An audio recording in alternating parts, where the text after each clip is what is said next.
Ano bang ibig sabihin ng differential equation? Okay? So let's take a look at its definition. So when you say differential equation, it is an equation that contains derivatives or differentials. So yun po ang ibig sabihin ng differential equation. Kapag ang isang equation ay naglalaman po ng mga derivatives or differentials, ibig sabihin nun, may ituturing na po natin siyang differential equation. At meron po tayong dalawang klase, ordinary and partial. So actually, throughout dito sa ating course, ang magiging scope ng ating discussion natin is more on po sa ordinary differential equation. So dito po sa ordinary differential equation, it involves only one independent variable. Anong ibig yung sabihin doon? Ibig yung sabihin, yung derivative po ng isang variable ay nakadepende lamang po sa isang variable. Okay? For example, itong mga equation na ito. So, di ba pag sinabi nating y prime, ano po bang ibig sabihin nun, guys? Pag sinabi nating y prime, di ba ang ibig sabihin yan is what? Derivative ng ano? Derivative ng y with respect to x or in terms of x. So, ibig sabihin, itong klase ng differential equation na to ay meron po siyang derivative na kung saan nakadepende lang siya kay x or in terms of x. At si x, siya po yung magiging independent variable natin. Okay, then si y, siya po yung magiging dependent variable. Okay, actually, itong equation na to, guys, no, yung x minus y prime is equal to 0 can be also expressed as x minus y. Tapos yung y prime, gawin mo siyang dy over dx. Pwede naman po yan. Or, pwede rin naman po na since kung may dx ka sa may denominator, pwede mong i-multiply both sides by dx. Or pwede mo siyang i-multiply both sides by dx. Or pwede siyang maging x dx minus y dy is equal to 0. Yan. So yan po yung mga iba pang forms nitong differential equation na ito na nandito. Okay? So pwede nyo rin pong gawin yung kunyari, kung may denominator man, so para matanggal po siya, kailangan i-multiply mo lang both sides by that denominator. Ayan. Okay? Then dito naman po sa may arg dh over dr plus 2h is equal to 0. So yung r naman ang magiging independent variable. Ibig sabihin, nakadepende lang po ang derivative ng h in terms of r. Then ganun din kahit second derivative po. So pag sinabi nating y double prime, ibig sabihin yan d square y over dx square, di ba? Yun ang pag sinabi nating second derivative, di ba? Okay? So yun ba rin naman, so kumbaga hindi nawawala dun sa mindset natin kung paano po i-express yung derivatives. Okay? Pwede siyang in terms of derivatives or in terms of differentials. No? Ayan. So ito, yan po mga ilan sa mga example ng mga differential equation na kung tawagin natin ay ordinary. Ngayon, pagdating naman sa partial differential equation, it contains partial derivatives. Pag sinabi natin partial derivative, it is a derivative of a certain function that depends or with respect to one or more variable. Ibig sabihin, let's say you have a function of u or meron kang a function na u. So yung pag kinuha mo yung derivative ng u, kung halimbawa ang u ay naglalaman po ng x and y. So yung u kasi natin dito is a function of x and y. Naglalaman po siya ng x and y. So, kapag kinuha mo yung derivative, hindi po pwede na sabay sila. Kumbaga, kailangan isa-isa lang. Kailangan meron kang tatawaging partial derivative ng u with respect to x and then partial derivative of u with respect to y naman. No? So, yan ang gagawin mo. Sir, paano po ang gagawin dyan? Okay, ganito yan. Pag partial derivative ng u with respect to x, partial derivative of u with respect to x, ang gagawin lang po natin dyan, syempre, ide-derive mo lang yung may x. Lahat ng may x. As is, ide-derive mo lang po siya. Pero, y will become constant. Okay? So at least para mabigyan ko na kayo ng idea kung paano po yung magiging atake kapag pumunta na tayo dun sa kailangan natin gamitin si partial derivatives. Pag kumuha ka ng partial derivative of u with respect to x, yung x, i-derive mo as is. Pero yung y, iti-treat mo lang siya bilang number. Parang kagaya lang po ng number, constant. Kasi, you're just getting the derivative of u with respect to x lang. Kaya si y parang magiging constant.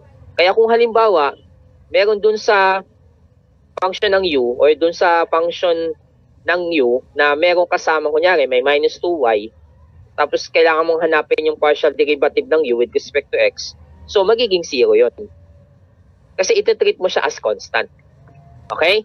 The same goes with kapag yung partial derivative naman po ng u with respect to y, so i-derive mo as is with respect to y. Tapos si x will become constant naman sa pagkakataong ngayon. Okay? So at least nabigyan ko na kayo ng mindset or idea kung ano ba yung ine-expect natin pagdating po sa pagkuha ng partial derivatives. Yan. Okay? So those are the types of differential equation. Okay? Now, punta naman tayo sa order and degree. Ayan. When you say order, that is the highest derivative. Again, tandaan natin, order, highest derivative. Now, what about sa degree? Ang degree, hindi ka magdedepende sa pinakamataas na exponent na meron sa equation. Hindi po. Magdedepende ka sa kung anong degree nung highest derivative. So, bale, para makuha mo ang degree ng differential equation, nakadepende ka sa order or sa highest derivative. I hope klaro tayo dun sa part na yun. Okay, for example, we have this equation. Yan. So, we have this equation. So, ang order niya is third. Bakit third order, guys? Bakit siya third order? Bakit kaya? It's because of, yes, the highest derivative here is third. Ayun, obvious naman, di ba? Okay.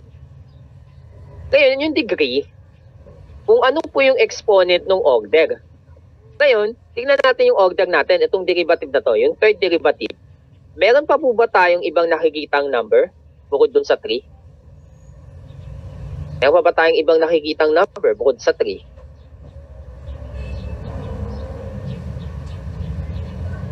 Meron pa ba tayong ibang number na nakikita dun sa dito sa third derivative? Wala na. Again, ulitin ko po ha, ang degree, nakabase ka sa order. Hindi ka nakabase dun sa entire equation. Kahit sabihin mo meron kang 2 dito, at siya yung pinakamataas na exponent, hindi siya magiging degree ng differential equation. Because the degree will depend on the order, not on the equation. Or the entire equation. So kaya dito, wala po tayong nakikitang exponent dito sa third order or sa third derivative. Kaya, ang degree niya ay first. Yan, first lang. Okay? Kasi, kumbaga, ang dating nito, naka-raise po sa 1 eh. Yung third derivative. I hope malinaw tayo sa part na yun. Okay? Third order, first degree. Now, let's have some practice or let's have some examples.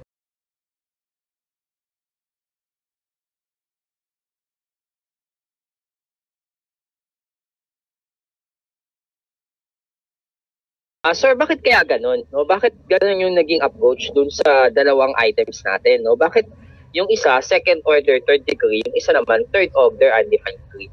It is because kailangan, meron muna tayong rules na gagawin. Okay? So, rules. Number 1, kailangan wala pong radicals pagdating sa differential equation. So, you should remove the radicals. Okay? Lalo na kung ang radical or lalo na kung yung mga derivatives po ay nasa loob ng radicals. Okay? Next thing is kailangan po matanggal ang derivatives, okay, from being an exponent. Diba yun yung napansin natin dun sa number 2 or sa letter B, diba? So, nasa exponent yung derivative. So, kailangan matanggal muna siya doon. Kasi wala naman tayong exponential na kung saan yung exponent niya, derivative. At ang pangatlo, kailangan matanggal yung derivatives of the derivatives from the denominator. Kung halimbawa, naka-rational function po siya o naka-fraction. Kailangan matanggal muna natin tong mga to bago tayo mag-determine kung ano ang degree. Sa order, walang kaso kasi madali lang naman ma-determine yan. Sa degree lang naman po, usually nagkakatalo. Okay? So, paano ba yung sa number 1 natin o sa letter A? Di ba sabi natin, we have d squared y over dx squared equal to cube root of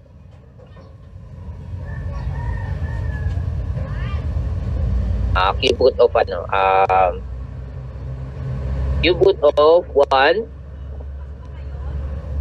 and ayusin ko lang yung sulat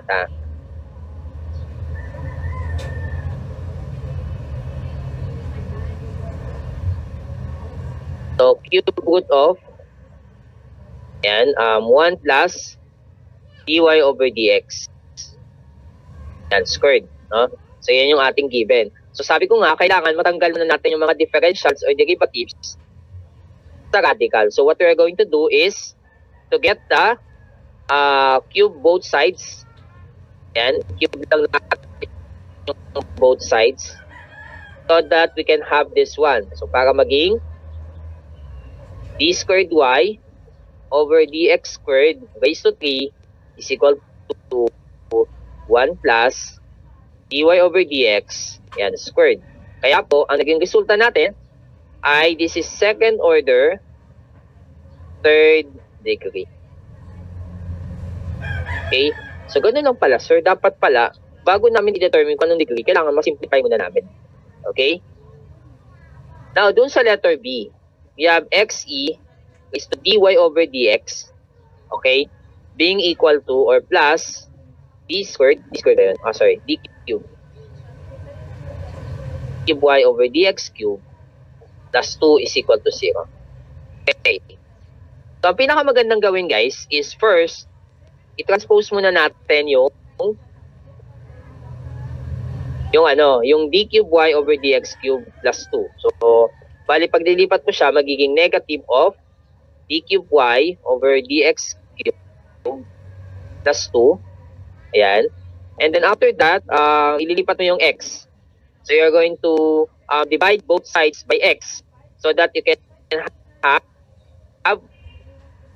this, the negative 1 of x, tapos d cube y over dx cube. Okay? And tapos kailangan, yung e natin, matanggal natin siya. Itong e na ito. So ang tanong, paano po natin tatanggalin yung e? No? Paano ba natin siya tatanggalin? And any idea kung paano natin tatanggalin si e? And ito, yung e, paano ba natin to aalisin? Sir, no? Familiar ba tayo dun sa mga inverse operations? Well, kung may plus, may minus.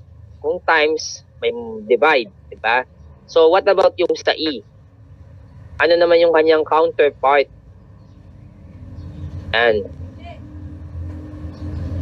Okay, yan yung paggamit ng hindi ganyan. Hindi po irrative dy over dx, hindi po. Okay, ano ba yung counterpart niya? Yung kung meron po kayong mga calculator dyan, sa inyo, no? May mga malapit kayong calculator dyan, doon yung malalaman kung anong inverse ng e. O ano yung niya, opposite. Yeah, and that is, yes, gagamit po tayo ng natural logarithm. Okay? So, mangyayari ngayon, so, i-apply ko yung ln both sides, ln, okay? Kasi lalagay ko lang dito yung yung ating mga expression. So, both sides, i-apply natin. So, you have, kasi kinakailangan po kasi mawala exponent yung ating mga derivative. Yan. Okay, then after that, okay, so itong ln at saka e, cancel out. So, ang matitira na lang ay dy dy over dx equal to L of negative 1 over x tapos d cube y over dx cube plus 2. So sa pagkakataong to, no, although meron kang third order, no, you have that third order, pero since yung third derivative ay nasa loob ng isang natural logarithm, kaya siya naging undefined ang kanya no? So kailangan muna guys, kasi di ba nakaano naman siya, nakaayos naman na yung third order, okay naman siya sir, ang yung third derivative. Pero po, kinakailangan munang matanggal natin tong ina ito bago natin malaman kung ano ang kanyang degree. Okay? So usually pag mga may yan, usually talaga undefined talaga ang degree. Pag may mga ganitong eksena, no, may mga e na nakalagay sa exponent. Kasi 'di ba, parang unusual 'di ba, na may derivative tapos yung derivative exponent, 'di ba? So unusual siya kaya hindi siya po pwede. Okay? So karamihan yan, madalas yung mga ganitong klaseng differential equation, although madali mong ma-determine yung order, pero ang degree hindi po. Usually undefined yan pag mga ganyang equation, no? Ayan. Okay? Now going back dun sa ating so I hope na medyo naliwanagan po tayo tungkol dun sa pag-determine natin ng degree ng differential equation in particular.